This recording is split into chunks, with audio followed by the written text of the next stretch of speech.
Berbagai topik menarik dikupas dalam dialog hari ini.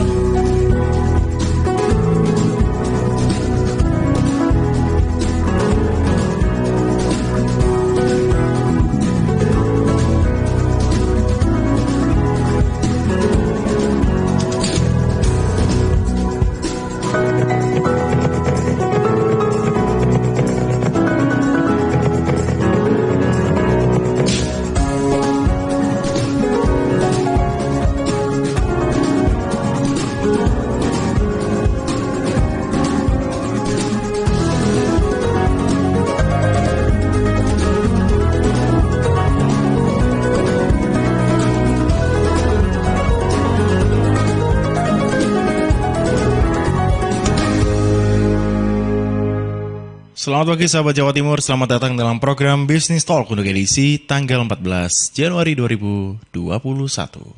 Untuk sahabat, bagaimana kabar Anda? 1 minggu berlalu sejak kita terakhir bertemu ya dalam program Business Talk. Semoga untuk hari ini segala ilmu yang nanti akan disampaikan oleh coach andalan kita nanti bisa masuk begitu ya.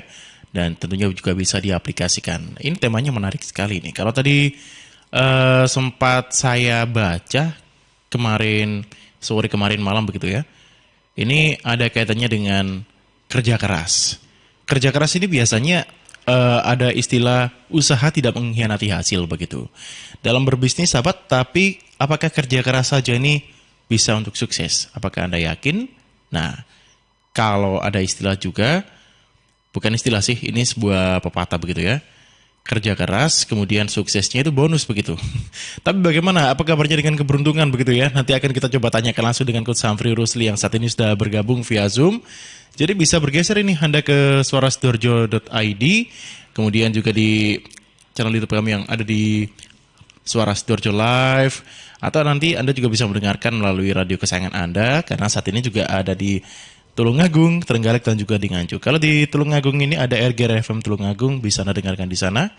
Kemudian Prajangkasa Trenggalek juga ikut mendengarkan siaran kita pada pagi hari ini, dan ada juga Ersal Nganjuk. Jadi saya sapalah terlebih dahulu lah ini untuk Coach Samfri, karena sudah menunggu dari tadi sepertinya. Selamat pagi Coach. Selamat pagi Mas Billy. Baik, kabar sehat, kabar baik ya Coach ya. Amin, sehat-sehat semua ya. Baik. Coach Samfri, ini kemarin saya sempat baca tentang tema dan juga sempat saya ulik sih. Ini dalam berbisnis, apakah hanya kerja keras begitu ya? Keberuntungan ini apakah juga termasuk? Karena kalau soal bisnis ini pasti bukan hanya satu orang lah. Pasti ada 2 orang atau lebih, bahkan mungkin mencangkup yang namanya CEO, HRD, staff dan lain-lain. Apakah semuanya harus bekerja keras begitu agar tercapai sebuah kesuksesan, atau hanya ada satu orang saja, atau mungkin hanya mengandalkan keberuntungan ini? Yes. Keberuntungan misalnya pasar begitu ya, pasar yang lagi tren itu seperti apa, tiba-tiba bosanya naik atau seperti apa. Nah ini mungkin ke Coach Samfri terlebih dahulu dijelaskan terkait dengan kesuksesan inilah Coach. Iya, oke, selamat pagi semuanya teman-teman pengusaha di Jawa Timur. Ini kita masuk lagi ke PPKM ya. Betul. Sekarang PPKM tapi rasa PSBB sedikit. Rasa PSBB, rasa strawberry sedikit. Betul. Jadi kita masuk ke PPKM lagi.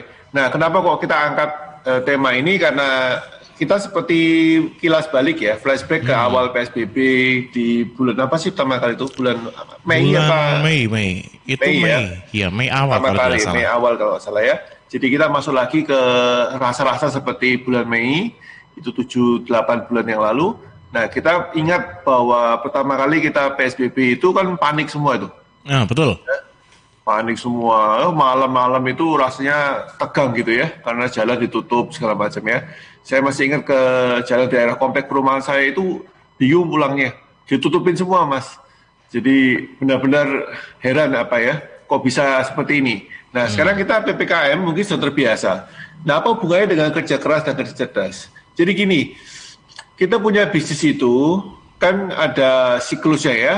Siklusnya dari tadi ya laris karena market lagi bagus, kita ikut menikmati. Kemudian ada sesi yang kurang bagus ya, ketika market lagi sepi, kita harus berjuang. Nah, pada saat kita market lagi sepi, kita tidak bisa hanya bekerja keras. kita hanya bekerja keras itu kurang gitu ya. Kita harus bekerja keras dan bekerja cerdas. Ya, pada saat market betul, pada saat market lagi bagus, kita cukup hanya bekerja keras. Gampangnya begitulah ya. Ya tentu kalau mau bekerja keras dan bekerja cerdas ketika market lagi bagus, ya lebih jos lagi. Tapi kalau lagi bagus marketnya, biasanya kita nggak sempat bekerja cerdas. Kita bekerja keras. Pagi sampai sore itu urusannya cuma pengiriman, packing, ya. Kemudian jualannya laris sekali. Semua pada minta dikirim, semua pada minta dilayanin, semua butuh cepat, ya. Konsumen pada komplain. Ya, oh ya, apa tanda market lagi bagus setelah konsumennya banyak yang komplain gitu ya. Ya, minta pelayanannya lebih bagus, ditingkatkan. Itu tandanya market lagi bagus. Jadi kalau para pengusaha Jawa Timur konsumennya masih banyak yang komplain itu jangan sedih ya. Berbahagialah. Itu ciri-ciri bahwa market kita lagi bagus. Oh, betul. Nah, tibalah kita di musim PSBB, PPKM, apapun namanya singkatannya, di mana kondisinya kurang bagus.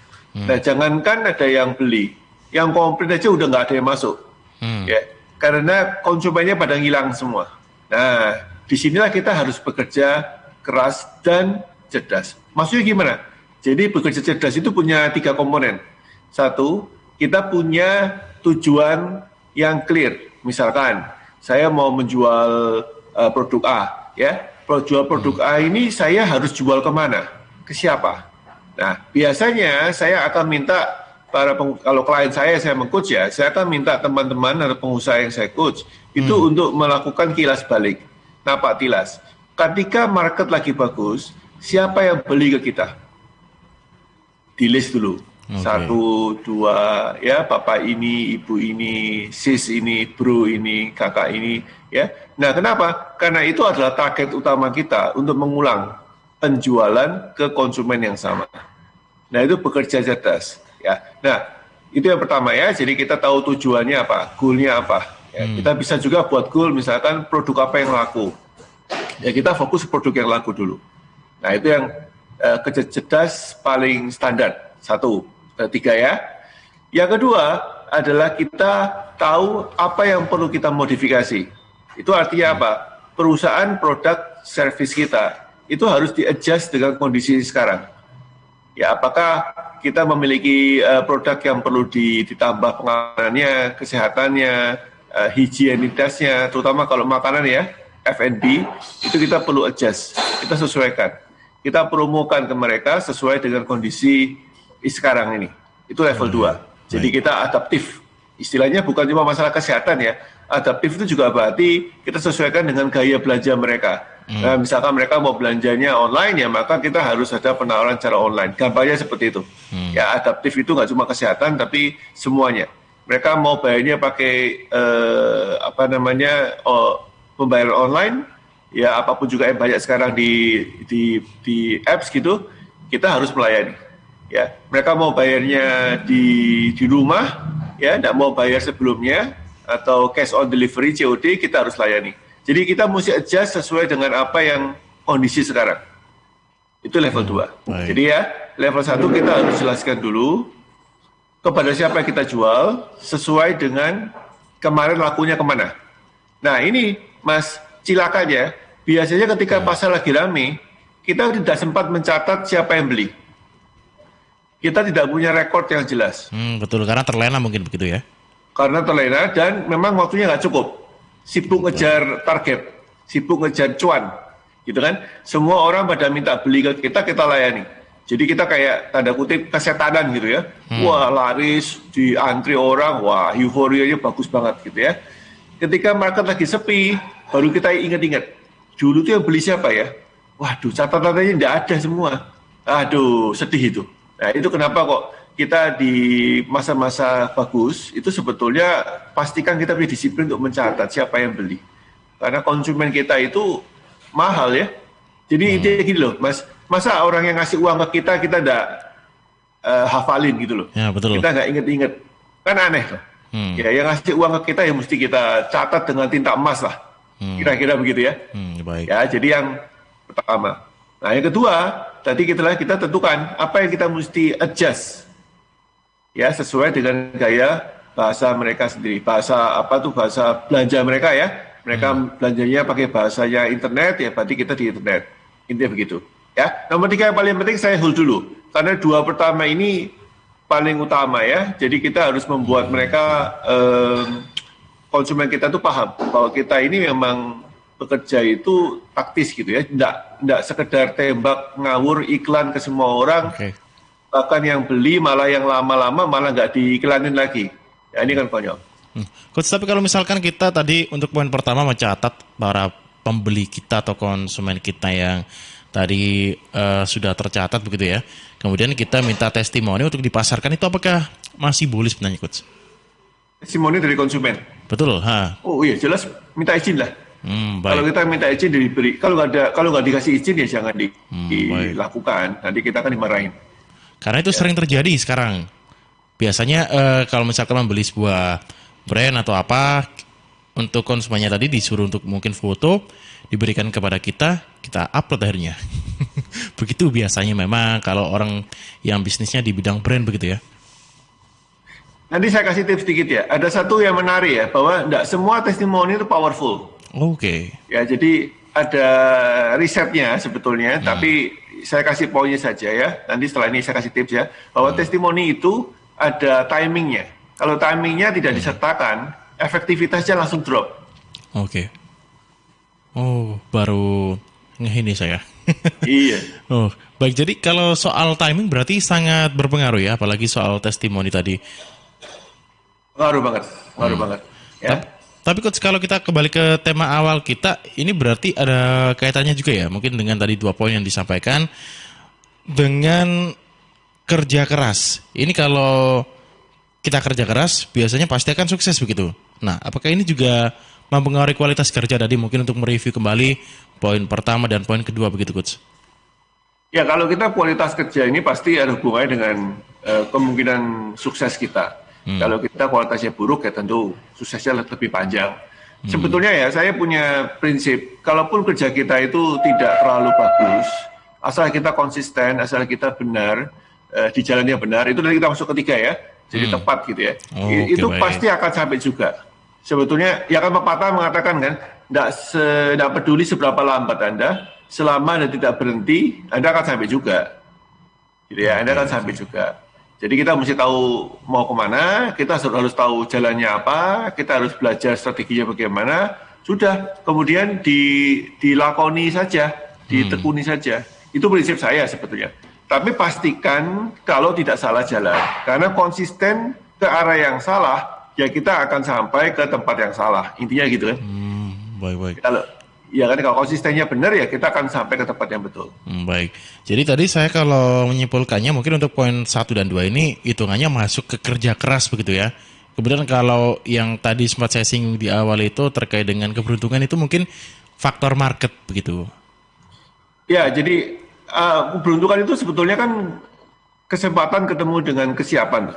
Kesempatannya dari market ketemu dengan persiapan kita sebelumnya. Jadi kalau kita mau meningkatkan keberuntungan kita, maka kita harus kerja lebih keras dan kerja lebih cerdas. Contohnya gini loh Mas, kalau misalkan ya contoh, saya usaha katakanlah baju lah ya, fashion. Nah, saya punya target itu menaikkan omset 2 kali lipat, gitu kan? Tapi saya tidak pernah mempersiapkan untuk mampu mengirim produksi atau memproduksi sebanyak 2 kali lipat dari kondisi sekarang. So katakanlah Mas Billy datang dengan membawa order 2 kali lipat atau order yang banyak banget sehingga setara dengan 2 kali lipat kemampuan saya. Ya kan saya nggak jadi beruntung Mas. Kenapa? Karena pun kalau order itu saya terima, yang ada malah saya dapat masalah. Nggak mampu produksi, nggak mampu mengirim 2 kali lipat, deadline-nya terlambat. Jadi kerja kita itu harus, ya kalau ordernya banyak ya berarti kita harus mempersiapkan diri untuk bisa melayani konsumen lebih banyak. Kan intinya gitu ya. Baik.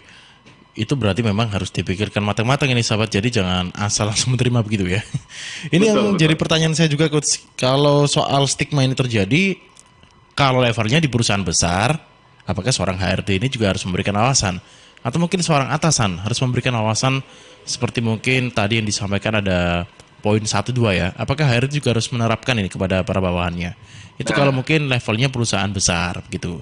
yang sudah tersusun struktur organisasinya dan lain-lain, bukan yang bisnisnya bisa dikatakan masih proses dari bawah ya, yang biasanya ini kalau boleh saya katakan perorangan begitu. Ini kalau levelnya sudah perusahaan besar, apakah harus diberikan wawasan oleh HRD para bawahannya begitu, Coach? Benar Mas Billy, kita masuk ke level ketiga ya. Jadi level 1 dan 2 kita masuk level ketiga. Jadi level ketiga ini urusannya sama dengan bekerja cerdas secara kelompok. Artinya kebanyakan biasanya yang mikir itu hanya ownernya. Nah ini zaman sekarang nggak bisa Mas Billy. Jadi anak buah kita tuh harus dilatih, diberi kesempatan untuk memberikan usul, memberikan pendapat, memberikan kritik, memberikan masukan intinya ya untuk organisasi kita. Coach itu kan perusahaan besar. Sama, perusahaan kecil juga sama. Misalkan kita suami istri kerja atau anak buah kita itu masih saudara, cuma 2 anak buah gitu ya, apa cuma 1 bahkan. Ya mereka juga harus dikasih kesempatan untuk berpikir gitu ya, berpikir dan memikirkan jalan keluar atau jalan baru di kondisi sekarang. Nah, cerdas ketiga ini adalah yang paling ultimate, yang paling menghasilkan dampak ya. Kalau zaman sekarang bahasanya itu damage-nya kerasa banget gitu ya. Kalau kita punya anak buah kita itu tidak bisa berpikir, tidak mau berpikir, mungkin bisa sih bisa, tapi memilih tidak memikirkan bisnis kita, maka kita akan capek dan nggak akan mampu menghasilkan solusi yang luar biasa. Nah, apa ciri-ciri kita anak buah kita bekerja cerdas adalah mereka memberikan sebuah jalan yang kita sama sekali tidak pernah bayangkan itu mampu, bisa dilakukan dan bisa. Ya, dan tapi kita kasih kesempatan mereka untuk explore, untuk mencoba. Ya, apapun juga itu ya, misalkan Pak, saya mau coba untuk menggunakan platform marketplace. Ya, ternyata mereka lebih tahu. Mungkin pengusaha yang di level kita yang bukan milenial mungkin sudah ketinggalan. Ya, kita kasih mereka untuk kesempatan eksplorasi. Ya, kita kasih mereka waktu, kita kasih mereka dana untuk apply dan apapun namanya, kemudian kita tes. Nah, level ketiga ini yang paling utama. Setiap kali ada tim kita punya ide, setiap kali kita punya ide, kita sendiri juga punya ide, kita harus meluangkan waktu untuk melakukan test and measure. Jadi diulik gitu ya. Jadi kita ngulik, sebetulnya apa sih ide-ide baru yang bisa kita lakukan, terus hasilnya apa, gimana responnya market, apa yang kita bisa pelajarin, apa yang kita bisa perbaikin, kemudian tanya ke siapa kalau kita stuck, gitu ya. Jadi jangan menunggu sampai bisnis kita itu benar-benar kondisinya parah, baru cari jalan keluar, cari jalan pintas, tanya ke orang. Itu tidak keburu, ya, karena posisinya sudah gawat darurat gitu ya. Kalau masuk ke IGD itu kan sudah serem gitu ya. Nah, bisnisnya jangan sampai IGD duluan. Anak buah kita dalam kondisi apapun juga harus diminta untuk berpikir sebetulnya ide apa yang mereka bisa lakukan. Nah, tapi Anda juga harus mau membantu pekerjaan anak buah Anda. Karena intinya kalau perusahaannya masih belum sebesar corporate yang TBK yang sudah di bursa saham, maka orangnya kan terbatas. Nah, kalau anak buah kita itu disuruh bantu mikir, kitanya tidak mau bantu untuk meringankan pekerjaan mereka, ya mereka aja malas mikir. Betul, ini sering terjadi nih. Biasanya kalau misalkan perusahaan yang masih belum terlalu punya banyak sumber daya, pekerjaan bawahannya banyak, kemudian dimintai untuk memberikan masukan, ini biasanya malah chaos begitu. Iya, betul. Karena mereka kerjaannya malah terbengkalai. Ya, pekerjaannya malah nggak benar. Ya, kita mesti buat kesepakatan lah ya. Semua anak buah kita itu kan harus diarahkan. Mikirnya apa? Jadi kan nggak bisa kita cuma minta aku minta kamu mikir. Lu mikir apa bos? Kan nggak ngerti. Ya, jadi dipandu. Nah, nanti saya kasih tipsnya. Oke, so sebelum tips yang mikir, sebelum lupa saya kasih tips yang tadi yang testimoni ya. Jadi gini, ketika kita testimoni, itu jauh lebih baik kalau testimoninya itu ada timingnya. Contoh, saya barusan ke depotnya Mas Billy. Tadi pagi, sekarang berapa sih? Tanggal 14 sekarang. Ya, tadi pagi tanggal 14 Januari 2021, saya sarapan di sana. Wah, mantap banget depotnya Mas Billy. Dibandingkan dengan, saya suka masakannya Mas Billy, saya puas sekali, dan saya rekomen. Titik. Mana yang lebih powerful? Ada timeline-nya, barusan datang tanggal 14 Januari, saya barusan makan di sana enak banget, atau tanpa timeline yang tidak menyebutkan 14 Januarinya. Nah ternyata ini disurvei Mas, ada risetnya. Ternyata hasilnya tinggi sekali yang ada timingnya. Yang pertama tadi ya? Betul. Okay. Jadi orang merespon karena orang itu merasa relevan, masih barusan dinikmatin oleh yang memberi testimoni, masih hangat, fresh from the oven, dan bukan tahun 1999 gitu loh. Jadi siapa tahu testimoni tahun 1999 diangkat lagi, depotnya sudah tidak karu-karuan sekarang. Dulu enak, sekarang tidak enak gitu ya. Nah, itu adalah tips kecil yang para pengusaha Jawa Timur bisa eksekusi langsung. Minta testimoni ke konsumen Anda yang menyertakan kapan belanjanya. Jangan cuma sekedar positif experience-nya, tapi Anda juga mesti menyatakan kapan belajarnya. Kapan belanjanya. Ya, kapan belanjanya, kalau ada tanggalnya lebih bagus lagi. Gitu tipsnya. Baik, ini menarik sekali sahabat ya. Jadi kalau Anda endorse dan lain-lain, sepertinya juga harus diperhatikan ini untuk waktu-waktunya begitu Coach ya. Betul sekali. Nah, ini nanti saya berikan kesempatan juga deh untuk yang ingin bergabung, nanti bisa taruh pertanyaannya di kolom komentar Suara Sidoarjo Live yang saat ini sedang on di YouTube ya. Untuk Anda juga nanti bisa lewat WhatsApp yang ada di 0821 3264 109 atau mungkin langsung telepon di 031 896 1514. Sekali lagi untuk WhatsApp-nya ada di 0821 3264 109. Coach, ini tadi sebenarnya sudah ada pertanyaan yang masuk Coach, tapi di awal-awal ini kalau pertanyaannya namanya dari Andre begitu ya. Karena ANDR, mungkin Andre begitu ya. Ya, ini pertanyaannya, Coach kalau boleh tanya, kalau produk kita dikomplain tadi, apa pertanda bagus karena produk laku atau seperti apa ini? Nah ini mungkin nanti juga bisa disampaikan Coach ya. Karena ini sepertinya ada relevansinya dengan poin 1, level 1 dan juga level 2 tadi yang tadi disampaikan oleh Coach Humphrey begitu. Nah tapi jawabannya nanti setelah beberapa pesan yang akan hadir terlebih dahulu. Suara Sidoarjo, lembaga penyiaran publik lokal pemerintah Kabupaten Sidoarjo. Sahabat, air adalah 2/3 dari komponen penyusun tubuh kita. Pilihlah air yang bukan hanya untuk melepas dahaga, tetapi juga punya nilai lebih. Untuk sehari-hari Anda bisa memilih air mineral Santri, produksi Kompontren Sidogiri Pasuruan. Air mineral Santri tidak hanya menyehatkan, tetapi juga ikut mengembangkan perekonomian umat.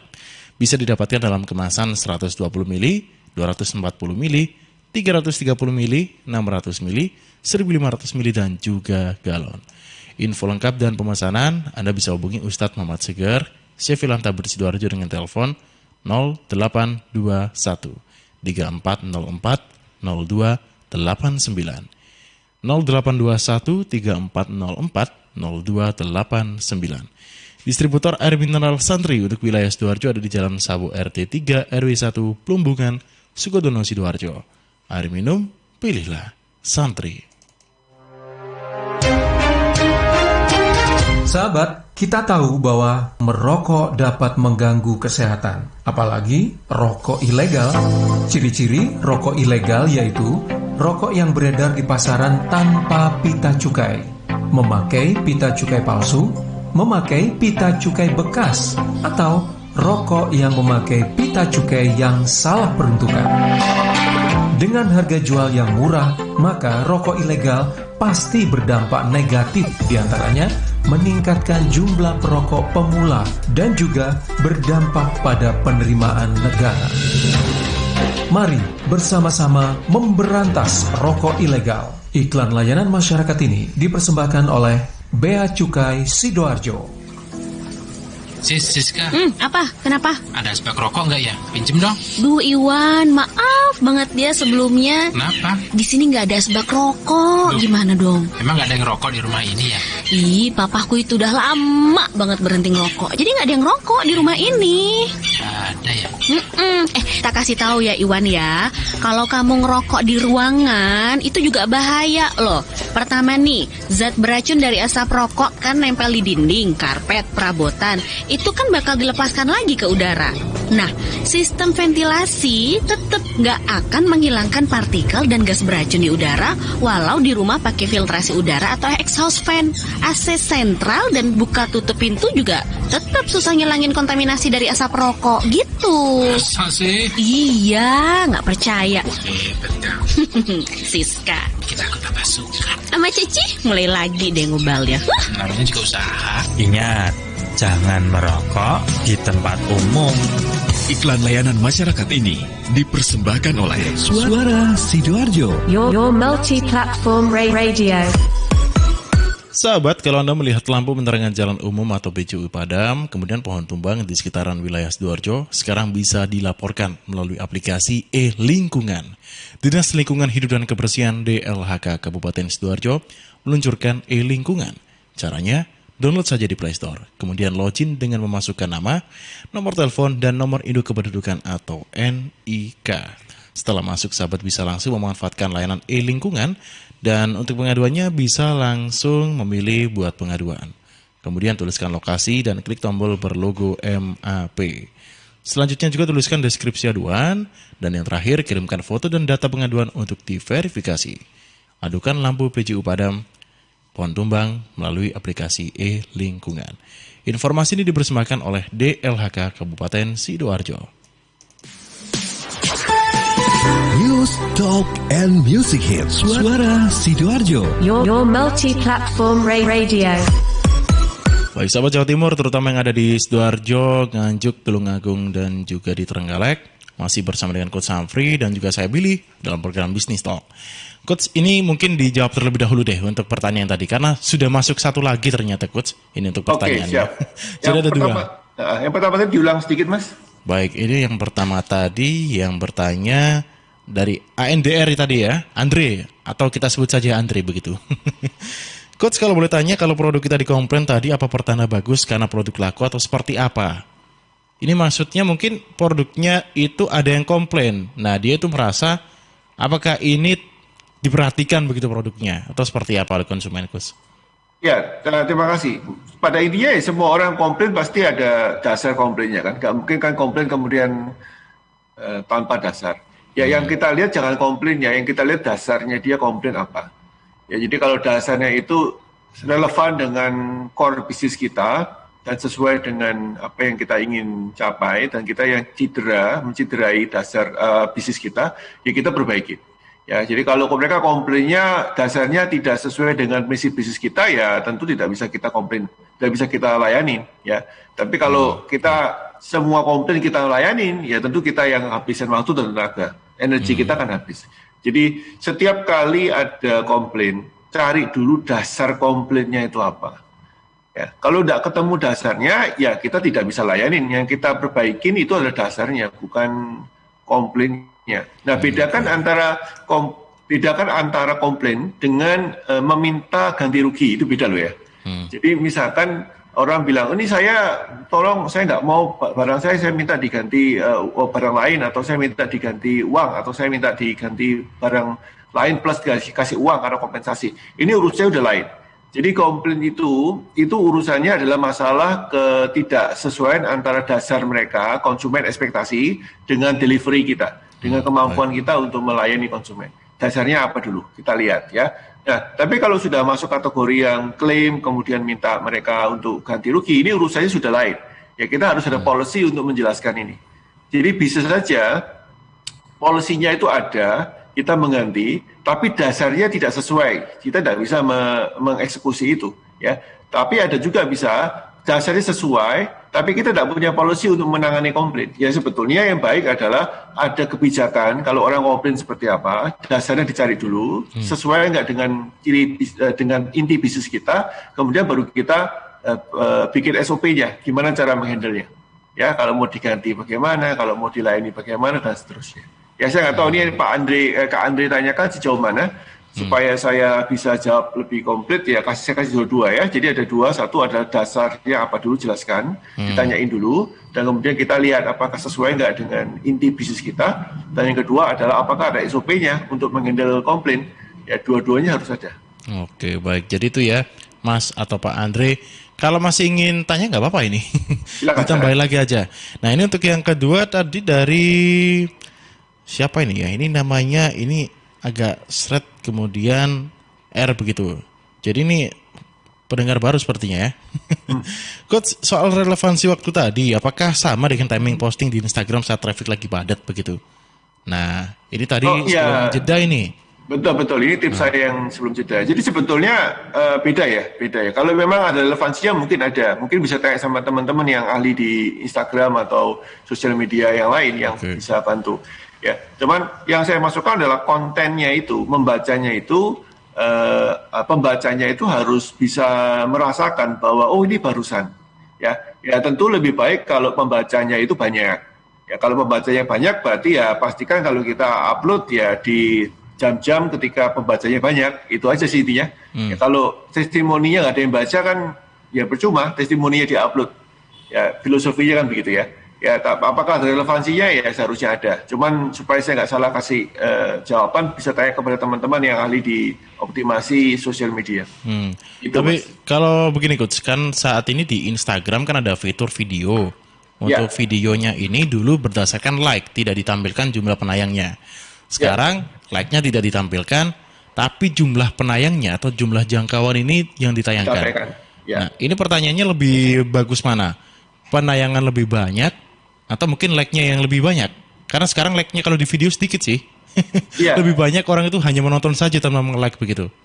Betul. Jadi yang kalau saya nggak salah itu kan, ini malah saya bicara masalah Instagram ya, saya barusan lihat saja. Jadi kalau saya nggak salah itu kan viewer itu baru dia ke viewer kalau dia melihat lebih dari 3 detik. Oh, oke. Jadi itu ada, bisa dicek di Google ya, mungkin yang saya keliru ya. Tapi saya cek di Google minggu lalu, saya cek. Jadi viewer 100 misalkan, atau 5.000 atau 10.000. Itu berarti ada 10.000 orang yang bertahan lebih dari 3 detik untuk melihat kita. Ya, melihat video kita. Ya, jadi mana yang lebih penting, viewer apa enggak? Ya seharusnya viewernya lah. Ya. Like itu kan hasil dari viewer yang merasa kontennya itu baik untuk dia. Nah, tapi kalau kita punya viewernya banyak, like-nya banyak ditunjukin, tapi viewernya sedikit ya, ya rugi karena video itu tidak butuh banyak yang like, tapi butuh banyak yang lihat gitu ya. Jangkauan ya begitu ya? Iya, agak beda Mas ya. Jadi reach atau jangkauan itu adalah orang yang sudah masuk. Jadi gini, reach itu, ini bisa cek lagi ya ke teman-teman yang lebih ahli ya, karena saya juga aktif di Instagram, jadi saya juga sedikit mendalami, tapi bukan kalian saya. Jadi jangkauan itu adalah orang yang melihat video kita, tapi kurang dari 3 detik. Jadi baru dilihat kemudian skip, itu reach, ya jangkauan. Nah, ketika dia sudah lebih dari 3 detik, dia masuk jadi viewer, jadi view. Kalau di video ada viewernya itu kan, berapa view, gitu ya. Jadi kalau saya lihat Mas Billy punya video, tapi saya skip kurang dari 3 detik, baru 1, 2, saya lewat. Saya masuk ke jangkauannya Pak Billy, Mas Billy, tapi saya belum termasuk viewernya videonya Mas Billy, di video itu. Itu yang saya tahu sih. Ya tapi tanya sama yang ahli ya, saya kan bukan di ahlinya di sini. Ya. Sebenarnya sistematisnya juga hampir mirip dengan YouTube ini. Iya, betul. Jadi kalau misalkan viewer banyak, artinya kerja keras juga minimal sudah tercapai lah ya. Tadi apalagi yang bisnisnya tadi sudah merambah mungkin advertising di bidang video, itu sedikit terbalas lah. Jadi kalau tadi kita balik soal kerja keras dan mungkin terkait dengan kesuksesan. Nah, apa yang harus dilakukan jika para pebisnis atau karyawan ini merubah stigma yang tadi Coach? Kerja keras itu biasanya hasilnya sukses, tapi biasanya juga ada yang namanya keberuntungan yang biasanya jadi bumbu-bumbu kesuksesan begitu. Ya. Jadi kalau kita kerja keras itu kan sekali lagi ya, kita kan menambah tenaga, kerja lebih lama, kerja lebih berat. Ya. Jadi kalau dulu menghandle 5 akun konsumen, 5 konsumen maksudnya klien, ya, sekarang kita menghandle 8. Kalau dulu kerjanya cuma 5 jam sehari, kita kerja 8 jam, 9 jam sehari. Itu namanya kerja keras. Tapi kan tidak serta-merta itu menghasilkan. Tidak serta-merta itu berhasil. Ya, maka kita mesti kerja cerdas. Nah, kerja cerdas itu ada 3 tadi ya. 1, tahu goalnya apa. Ya, kita jelas mau ngapain. Kalau di sales berarti tahu kita jualannya ke siapa. Saran saya adalah lihat dari konsumen yang lama yang sudah beli sama kita, itu siapa saja dan kita tawarkan ulang. Dan yang kedua adalah kita adjust, kita sesuaikan dengan apa yang gaya konsumen kita sekarang. Nah, yang ketiga adalah kerja cerdas berkelompok. Itu artinya setiap anggota bisnis kita itu diberi tugas juga untuk berpikir, mengevaluasi, dan mengefisiensikan pekerjaannya mereka.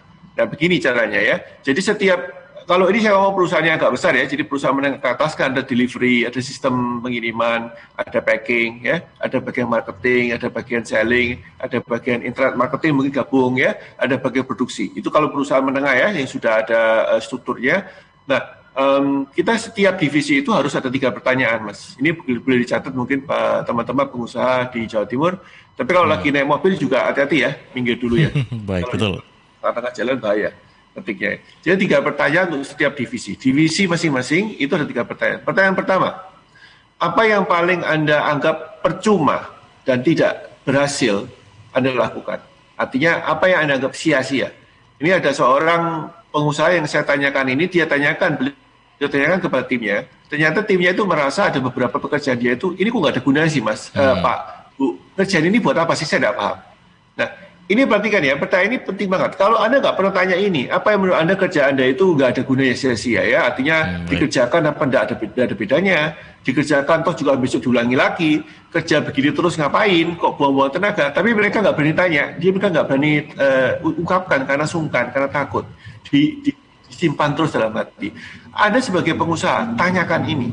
Menurut Anda apa pekerjaan yang Anda anggap sia-sia?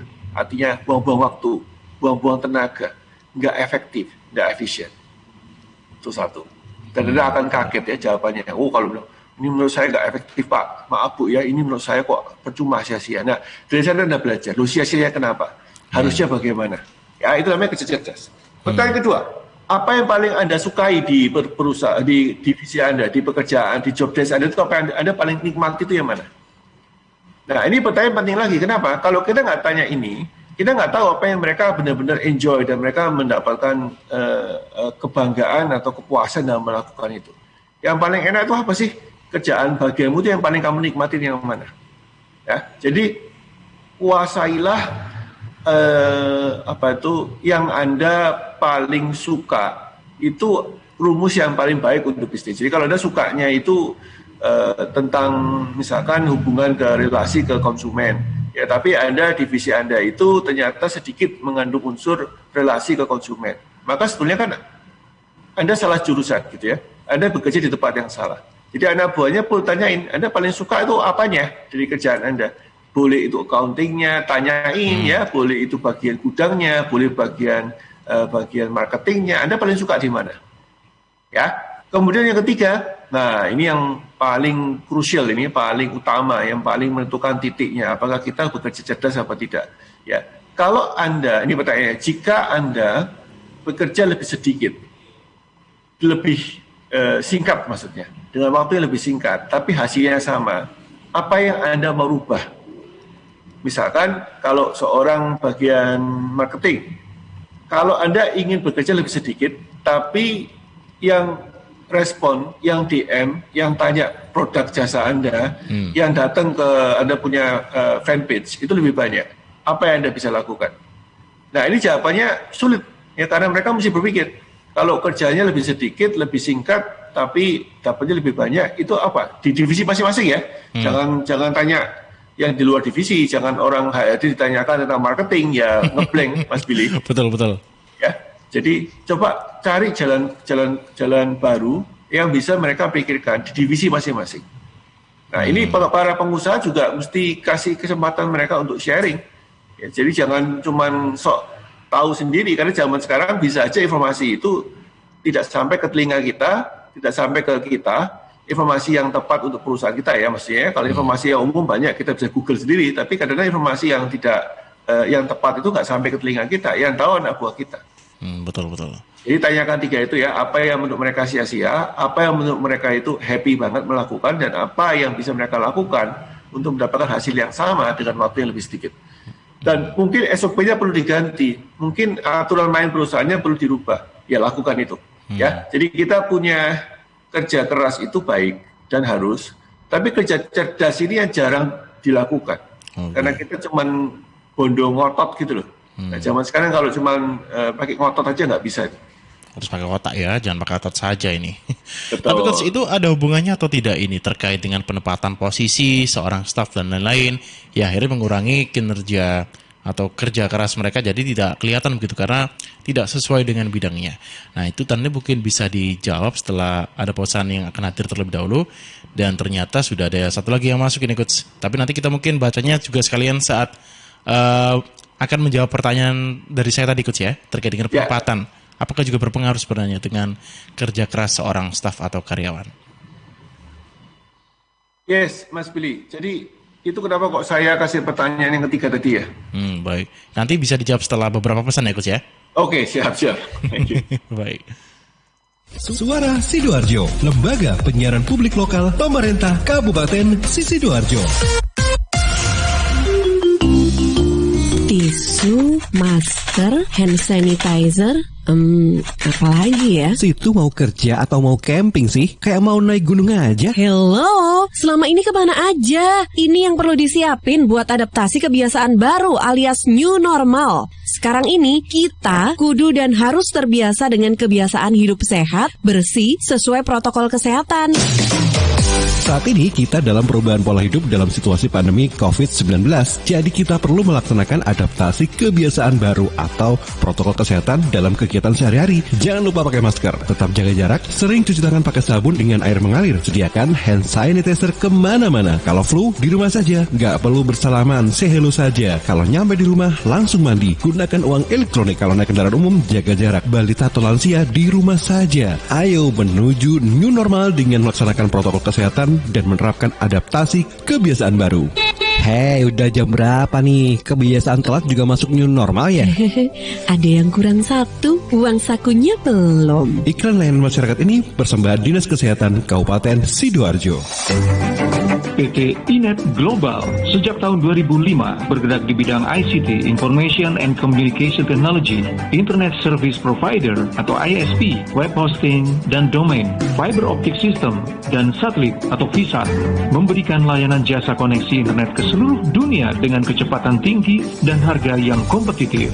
Juga memberikan solusi dan jasa konsultasi pendistribusian koneksi internet, menyediakan solusi ICT yang komprehensif, terpadu dan disesuaikan bagi pengguna yang mencakup data infrastruktur, managed service, cloud computing, IT services, serta layanan digital yang fokus untuk memanfaatkan peluang yang mendukung dan menambah nilai pada bisnis utama tiap customer.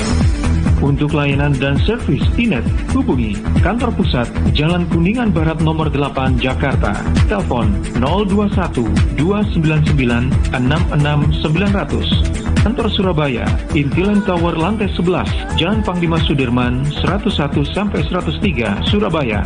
Telepon 031 535 3955 031 535 3955. Inet Globalindo, the best service for great solution. Sahabat, listrik sangat bermanfaat untuk kita, juga berbahaya apabila kita lalai. Apa saja yang perlu kita hindari supaya aman menggunakan listrik?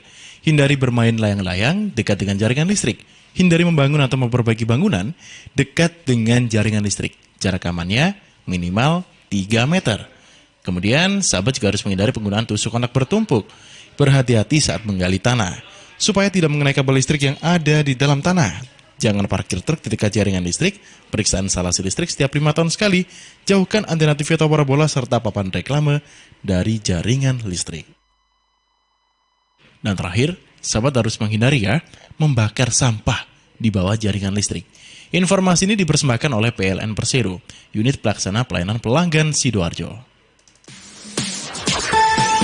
News, Talk, and Music Hits. Suara Sidoarjo. Your multi-platform radio. Baik, masih bersama dengan Coach Samfri dalam program Business Talk ini. Tadi saya sempat menanyakan terkait dengan kerja keras. Ini apakah ada hubungannya kalau soal karyawan ya dengan penempatan posisi? Mungkin tidak sesuai dengan passionnya begitu. Tapi kalau kita bekerja kan biasanya passion harus dikebelakangkan begitu ya. Tapi ada yang bilang juga loh Coach, kalau kerjanya sesuai dengan passion ini maka kinerjanya akan bagus. Dan tadi juga sempat ada pertanyaan yang masuk ini. Pagi Mas, gimana nih kalau misalkan kita sebagai owner dan produk kita lagi laku-lakunya? Tapi saya punya kekhawatiran kalau suatu hari akan kekurangan waktu dan selama ini hanya saya sebagai owner yang punya terobosan. Akan terjadi penurunan begitu takutnya suatu waktu nanti. Pertanyaannya dari Komang. Nah, ini ternyata jualannya sambil nyambil kuliah. Jadi nyambil kuliah dengan berbisnis begitu ya. Kalau Komang ini biasanya bisa Mas, bisa Mbak. Kalau Mas ini biasanya mungkin kuliner begitu ya. Kalau Mbak ini biasanya kalau kuliah sama bisnis tidak jauh dari skincare. Begitu. Ini mungkin bisa dijawab deh Coach. Ya, Kak Komang, panggil aja Kak ya. Iya, Kak Komang begitu saja. Ya, Kak Komang. Oh, pertama-tama selamat, congratulations sudah bisa mempunyai bisnis dan lancar gitu ya, laris walaupun masih disambi. Jadi ini potensinya besar. Ya, jadi kemungkinan besar Kak Komang ada di dalam industri yang lagi naik. Ya mungkin juga bisa tadi skincare itu, kemudian garment, mungkin bisnisnya adalah masker untuk COVID ya. Pokoknya lagi naik daun itu biasanya memang lebih enak kalau mulai karena kita mentalnya jadi positif ya. Laris itu kan membuat kita jadi semangat. Ya, so pertanyaannya adalah gimana kalau ini suatu saat saya kehabisan waktu, betul ya? Kehabisan waktu, nggak punya waktu untuk ngurusin. Nah sebetulnya kalau waktu ini kan berarti kita harus punya sistem ya, kita harus punya orang yang membantu kita. Nah kalau bisnis kita tidak mampu untuk menghidupin, marginnya tidak cukup untuk menghidupi anak buah, berarti kita perhitungan marginnya nggak benar. Jadi menurut saran saya, sebelum kita cepat-cepat bertindak melebarkan pemasaran kita, lihat dulu margin kita cukup apa tidak untuk menambah tenaga kerja kita. Ya, jadi siapa tahu kalau Kak Komang ini ternyata jualannya laris hanya karena harganya paling murah. Tapi konsekuensinya ya paling murah itu margin untung kita nggak cukup untuk mengembangkan organisasi. Organisasi itu bukan harus orang 20-50 ya. Orang 2-3 pun organisasi namanya. Ya, lebih dari satu itu kan termasuk organisasi ya. Jadi kalau kita punya anak buah satu aja ya bagian packing atau bagian kirim, kita kan sudah jadi organisasi. Tapi organisasi ini kan harus dikembangkan. Artinya jumlah gini supaya nggak bingung Kak Komang. Jumlah anak buah kita itu semakin banyak, kita harus semakin marginnya semakin profit kita semakin tinggi. Ya jadi anak buah kita itu kalau nambah satu, maka profit kita harus nambah banyak secara rupiah. Ya karena apa? Berarti kita bisnisnya itu tandanya berhasil. Ya, jadi kita hitung dulu. Kalau mau nambah anak buah sekian, itu ada rumusnya sih agak panjang ini. Intinya gini lah, jumlah anak buah Anda sekarang berapa, ya, dibagi dengan profitnya. Misalkan profitnya adalah 10 juta, 20 juta, 50 juta satu bulan. Ya, sama Anda, Kak Komang dengan anak buah misalkan orang 2. Karena kan 50 juta, profit loh ya, bukan omset ya. Profit itu kan net ya, setelah dipotong biaya, setelah potong HPP segala macam ya. 50 juta dibagi 2, maka satu orang memberikan sumbangsih ke organisasi bisnisnya Kak Komang 25 juta per kepala. Maka konsepnya adalah kalau kita mau menambah anak buah 3 lagi, maka harus minimal 25 juta kali 3. Jadi profit kita harus 75 juta. Kalau di bawah 75 juta, berarti ini ada yang nggak efisien. Ya, ada yang nggak efisien. Bisa nggak Coach untuk dijalankan sementara tanpa efisiensi seperti itu? Bisa aja, jalankan dulu. Tapi kita harus punya target, profit kita harus konsisten di level per kepala berapa. Nah, itu dulu nih. Ya, profit kita per kepala berapa itu, Kak Komang? Ya, nanti setelah itu baru nambah anak buah kita. Nah, waktunya kita pasti jadi lebih hemat kalau punya anak buah.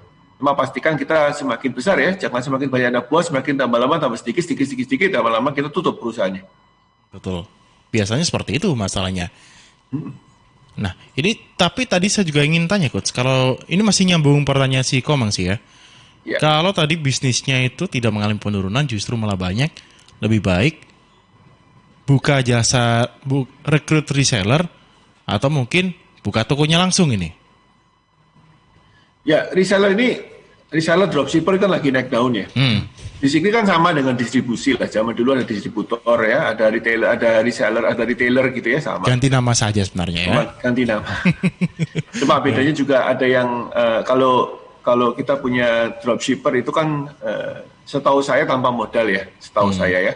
Dari modalnya cuma makelar sebetulnya kan, itu affiliate ya. Kalau itu kan cuma makelar ya, jadi ada yang affiliate juga. Jadi perlu nggak reseller? Ya itu kan salah satu bentuk kita untuk optimalkan jangkauan market ya. Pasar kita mau dijangkau seberapa luas. Ya kalau omset kita ternyata nggak mampu kita jalankan sendiri, dan kita juga menghandle anak buah juga nggak mampu, tidak efektif, ya tentu pilihannya adalah reseller, ya, reseller atau dropshipper gitu ya. Jadi kita bisa mempertimbangkan opsi itu. Boleh-boleh aja sih. Cuma perhatikan dua hal ya. Satu, kita perhatikan apakah layanan kita ini memang dibutuhkan sampai sejauh jangkauan reseller atau dropshipper itu. Oke. Jangan sampai kita merasa butuh, ternyata market kita cuman sekitar kita aja. Mereka beli karena kenal kita. Mereka beli karena sungkan sama kita, mereka beli karena nyaman dengan kita. Akibatnya ketika dipindah tangankan ke reseller, perusahaan bisnisnya itu nggak sustain, ya, karena yang beli bukan karena produknya, tapi karena relasinya. Itu yang pertama, perhatikan ya. Jadi market kita tuh siapa? Ya kembali ke goalnya lah. Siapa yang kita mau jual kemana? Yang kedua, kalau Anda mempunyai reseller, berarti kita mesti bertanggung jawab loh terhadap kelangsungan bisnis reseller kita. Harus produksi terus ini berarti ya? Iya, dan harus edukasi terus. Kita harus edukasi, kita harus mengembangkan sistem untuk membuat mereka support sistemnya. Jadi ini sama aja sebetulnya. Kita punya bisnis itu mau dijadikan cuma sekedar menghasilkan uang saja, atau kita mau membawa dampak luas ke orang lain. Itu aja sih, putusin dulu lah ya. Kalau kita mau memberikan dampak untuk internal kita saja, pribadi, sementing uangnya banyak, ya nggak usah terlalu pikir susah-susah lah ya. Anak buah 1-2 udah cukup, yang penting kita dapat penghasilan cukup baik. Nah, tapi kalau ternyata kita mendapatkan kesempatan untuk lebih besar, pikirkan juga dampaknya apa nih ke orang lain. Ya, manfaat yang lebih luas apa, nggak cuma ke kita aja. Jadi mikirnya dibalik nih, topinya lebih besar sekarang, nggak cuma pakai topi untuk kepentingan dapur atau kantong, tapi kepentingan orang luar, orang lain. Ya, kita harus pikirkan. Itu sih intinya, Mas Billy. Oke, baik.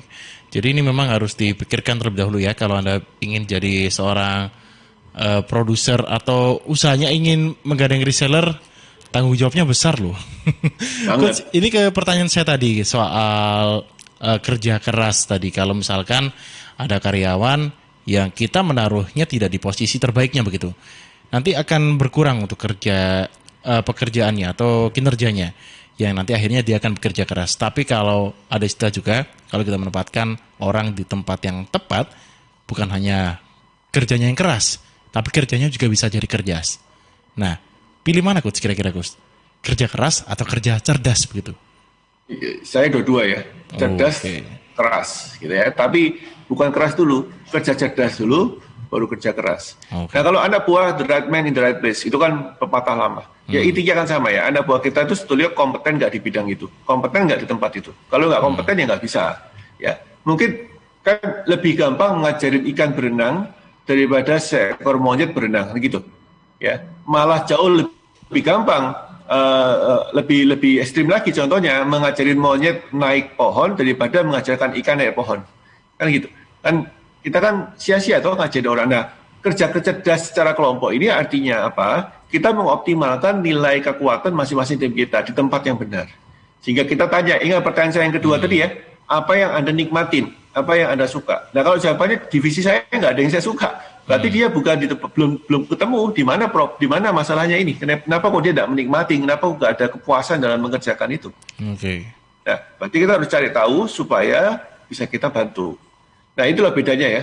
Bisnis ini kalau sudah masuk ke level organisasi, yang diatur itu banyak, Mas. Yang dikelola itu banyak. Nggak cuma sekedar saya jualan apa, kemudian marketnya itu yang saya mau jualin itu siapa. Nggak cuma itu. Ya, jadi cerdas itu 3 hal. Satu adalah jelas dulu kepada siapa kita jual. Yang kedua, kita adjust sesuai dengan kondisinya mereka, sesuai dengan demand mereka, sesuai dengan kepentingan mereka, artinya relevan. Dan yang ketiga adalah kerja cerdas secara kelompok. Nah, yang ketiga ini level yang paling tinggi. Ya, jadi kalau tiga ini ada di organisasi teman-teman, para pengusaha di Jawa Timur, ya congratulations, selamat, kita udah naik kelas. Ya, tapi kalau kita belum punya 3 level cerdas ini, ya bisnis kita masih struggling, ya. Bisa saja laris, tapi ya laris itu juga bisa menjadi hukuman loh. Saking larisnya sampai kita kehabisan waktu, kita tidak punya tenaga untuk yang lain, badan rasanya remuk semua, itu kan jadi hukuman. Ya. Sama dengan kita dikasih uang tapi dikasih penyakit gitu loh, Mas Billy. Kan gak enak, Mas. Ya, Mas Billy, kita dikasih uang banyak tapi dikasih penyakit, ini sama juga bohong lah. Nah, penyakit itu nggak cuma penyakit fisik ya, penyakit psikis juga ya, stres. Ini kalau pengusaha-pengusaha dengar saya jadi kayak acara psikolog ini ya. Tapi bener loh, banyak pebisnis itu stres loh, Mas Billy. Itu karena faktornya mungkin kondisi atau seperti apa, Coach? Biasanya. Iya, itu saya bilang. Jadi karena nggak jelas. Dia mau jualnya kemana, yang goalnya nggak jelas. Yang kedua, mereka nggak adapt ya. Mereka nggak tahu mesti harus berubah seperti apa. Yang ketiga, mereka nggak ada kecerdasan kelompok. Jadi hanya mikir sendiri. Ya, ownernya capek. Dan kalau ownernya capek, ya tinggal tunggu waktu. Bisnisnya dileser ke Prabon. Itu mungkin salah satu dampak kalau kita terlalu terjebak di zona nyaman begitu ya saat menjalankan bisnis begitu. Inovasi nggak keluar begitu, atau mungkin terobosan-terobosan baru juga tidak kunjung keluar juga. Akhirnya bisa jadi seperti itu mungkin, Coach ya. Yang paling menyedihkan itu adalah kalau kita hanya bekerja hanya karena profitnya sudah terlanjur banyak, uangnya sudah ada, maka kita mempertahankan status itu. Jadi ada orang pengusaha datang sama saya, dia mengeluh capek, stres segala macam. Saya tanya profitnya, waduh jumbo mas, miliaran. Saya tanya, orang punya profit lah, bukan omset, profit miliaran kok masih sedih. Ya itu sudah, saya udah capek. Saya nggak ada hatinya lagi itu uangnya itu. Kalau karena kita tidak menikmati lagi prosesnya. Jadi itu yang paling menyedihkan ya. Bisnis itu harus dinikmatin. Bisnis itu harus bisa menikmati, Anda bisa menikmati hidup karena bisnis, Anda bisa menikmati bisnis itu sendiri dan Anda merasa menjadi better person, ya, manusia lebih baik, manusia lebih berguna. Ya itu tugas bisnis ya.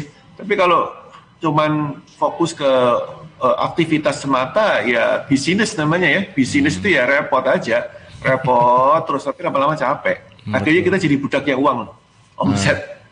Atau kalau mungkin sudah sukses buka kelas sharing-sharing lah ya, biar tidak bosan begitu. Ya, boleh. Seharusnya begitu mungkin ya. Nah itu good idea, boleh jadi ada bidang tamu nanti sama kita Mas Billy. Wow, betul sekali. Jadi perbincangan kita bukan hanya 3 orang ya, nanti mungkin ada 1 orang lagi mungkin di lain waktu begitu. Betul. Baik, Coach, ini karena sudah di jam 8 lebih 1 menit ternyata ya. Ini mungkin untuk closing statement-nya ini, Coach.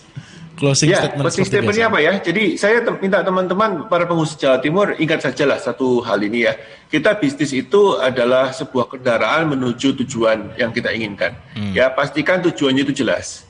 Ya, pastikan tujuan jelas, pastikan kendaraannya yaitu bisnisnya itu kuat, sehat ya dan stamina-nya bagus. Untuk itu bekerja cerdas, kemudian baru bekerja keras. Jangan dibalik ya, jangan keras dulu baru cerdas, cerdas dulu baru bekerja keras. Ya semoga bermanfaat. Saya Hafri Rusli dari para coaching Indonesia. Mohon pamit. Salam the next level. Baik, terima kasih Coach Hafri Rusli dan semoga bisa bertemu di kesempatan berikutnya dan selamat pagi, selamat beraktivitas Coach.